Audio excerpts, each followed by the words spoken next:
What's up, everyone? Back for another beer review, and today I'll be reviewing yet another beer from Hop Butcher for the World, and they're out of Chicago, Illinois, and this is their Narragansett Ridge. So they're calling this one a Citra and Nectaron-hopped Double IPA. Comes in at 8% alcohol by volume. No IBUs listed in time of review.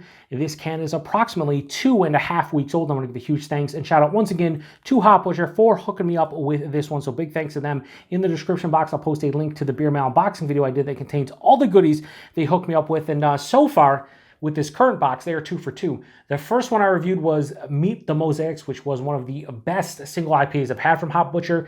And then I followed that one up with Bughouse Square, which was a double IPA from them. One of my favorite double IPAs from Hop Butcher. So they're 2 for 2. Will they be 3 for 3? We'll see. So Nectaron hops, relatively new. The first time I had a Nectaron hop was in a Hop Butcher beer. They sent me a couple beer mails in late 2020 after my channel had went on hiatus, and I drank those off camera, didn't review them, and it was such an interesting and different hop. Like, it was just unique. And then the first beer I reviewed with it on the channel was their Bird of Epic Proportions, which was really good and different.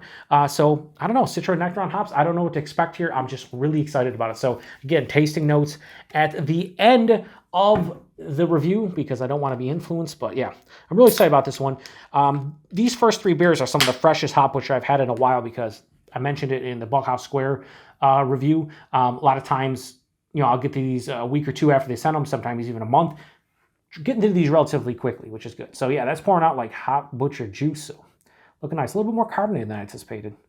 Do a little bit of a lower, slower pour here. So yeah, we'll go like that. Put this over here. And yeah, so the Bughouse Square had the same issue. A little bit more carbonated, but I don't, it should be my terrible pour. Anyway, yeah, it's murky, it's turbid, it's honey orange, a little bit of yellow in there. Opaque, can't see through it. 3-finger, off-white, super creamy looking head. Beautiful looking beer. I didn't want the nose to be 3 fingers, but here we are. Tough to get by that head, honestly. Okay, so I'm getting like a huge dankness over top of like juicy, ripe peaches, apricots, mangoes, stone fruit heavy. And that's what I've noticed from Nectaron. Like, nectarine. It could be, you know, a kind of more stone fruit heavy than anything. But yeah, peach, mango, apricot, nectarines. Big dankness. It's not very herbaceous. It's just super like dank, earthy to some degree. Maybe a little bit of like an orange, tangerine, citrus note. But like the entire fruit, not just the juicy part or the fleshy part. There's a pith, there's a rind, things of that nature. Yeah, not much more. Let's get into it. Cheers, everybody. Thanks again to Hop Butcher.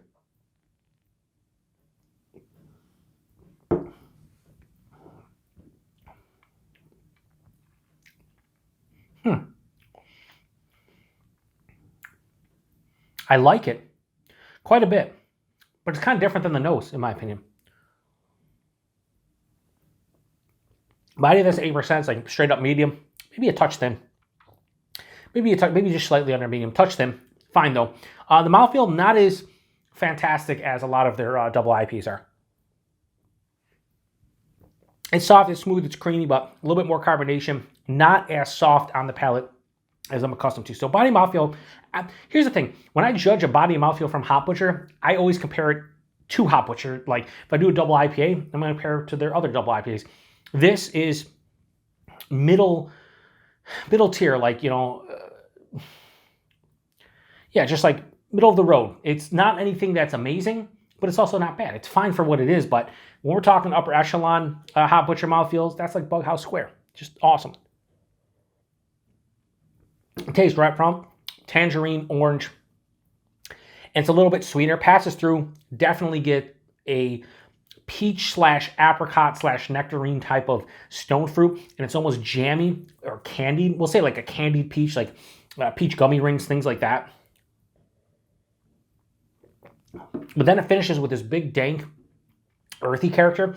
And man, this is full on. This is, so very rarely does this happen with Hop Butcher beers, but I got like a full dry kind of finish. This is like mildly bitter, but full on dryness. So this is one of those double IPAs that is not too sweet. I will say this. I really like this. It's a damn good beer. But I think for me personally, it's not amazing. It's so many of their beers just land with me in such a way that it's like, I can tell right away when I'm going to rate that, or I have a pretty good idea. With this one, with the nose and the taste, I'm like all over the place. I think this is a damn good double IPA. Don't get me wrong. I think anybody, if you were to see this in your neck of the woods, you'd grab it and you'd be like, oh man, that's a damn tasty double IPA. And I would not disagree with you. But they have so many different beers. Ooh. Put a fucking foot in my mouth. That's what you should do in general. I should just do a complete beer review with a foot in my mouth. Or like, you know, just tape up my mouth and just, because I don't know what the fuck I'm talking about. I just yap about dumb shit, mostly. So for some reason, I poured the rest of this in here, all the, I guess, the dregs at the bottom. And man, it kicked it up a notch. It kicked it up a fucking notch. Kind of surprised. Very rarely does that happen with a Hop Butcher beer, but let me go back because I think I'm going to bump this up now, because this is the intensity of that, like, peach gummy ring and citrus kind of sweetness at the front, kind of, because I'll be honest with you, I think this one leans a little bit more drier than I like, which is why I was going to say it's not going to get as high of a rating as probably some people out there, but I think I'm going to bump it up because I think it balanced it out, pouring the rest of the dregs, and it's like the first time it's probably ever happened with a Hop Butcher review. 8%, you can't even tell. Maybe a little bit warming in the chest, but not on the palate. Yeah, pouring the rest of that in, it's more of a bombastic, shout out to Paula P.A. Brunus, boisterous, intense, just punch in the face type of peach, apricot, nectarine, kind of stone fruit-esque candied goodness that I wasn't getting before I poured the rest of it in there. So I think it's amplified the tasting notes to some degree. So I am going to do tasting notes at the end, but we are going to really quickly rate this, and I'm going to give Narragansett Ridge from Hop Butcher, go like this. I'm going to give this I was going to give it a high 4 out of 5. I was going to go like 4.05, 4.1. I'm going to give this a low 4.25. I'm going to go 4.15 out of 5. Why? Because with that little extra from the dregs, it's bumped it up a notch. It's a little bit, it doesn't lean sweet now. Now it's more balanced. Before it was more dry. This is a little bit more balanced. There's a sweetness and a dryness, and I really like it. So 4.15 out of 5 for Narragansett Ridge. So let's do tasting notes. Dun, dun, dun, dun. Ripe peaches. I would say candied peaches. Yeah, candied peaches. They say ripe. So ripe peaches, candied peaches, juicy, whatever. Peaches all fucking day. Dank pine, I did not get pine whatsoever in this one. I would say more of like an earthy, dank kind of quality. And then it says juicy tropical, sure. Like you could easily say juicy tropical. For me, tasting notes for me would be candied peaches. It would be earthy dankness, or like they like to say pleasant dank. And then the last one would not be, what did they say? Juicy tropical. For me, it would be like jammy stone fruit. Oh, that's what I would go with. Or maybe like juicy citrus. Regardless, this is a fucking really nice beer. 4.15 out of 5. Price point availability, I think in Chicagoland, these are $15, $16 a 4-pack. If you see it in your neck of the woods or online like Craft Shack, probably going to be like $5 to $6 a can, because that's how distro works. Availability, like I said, Chicagoland, but seeing it all over the U.S., even over in Europe. There's some online shops, Craft Shack. I think Craft Beer Kings gets some, but mostly Craft Shack. If you want Hop Butcher, you can make it happen, I think. Even if you have to trade for it, it's worth it. I can't wait till they get better, even better distribution, because, you know, I review a lot of their beers because they send them to me, and I appreciate it beyond belief, so huge thanks to them for this.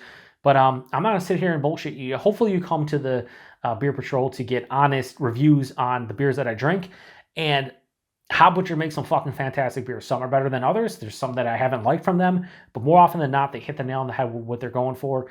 And this is another really well-made, tasty beer. Am I going to like this as much as other people? Maybe not, but at the end of the day, I can sit here and say this is a quality beverage. So anyway, thanks to Hop Butcher. Thanks to everybody stopping by for another beer review here on the Beer Patrol. If you've had this one before, post in the comment section. I'd love to hear from you. To the next one.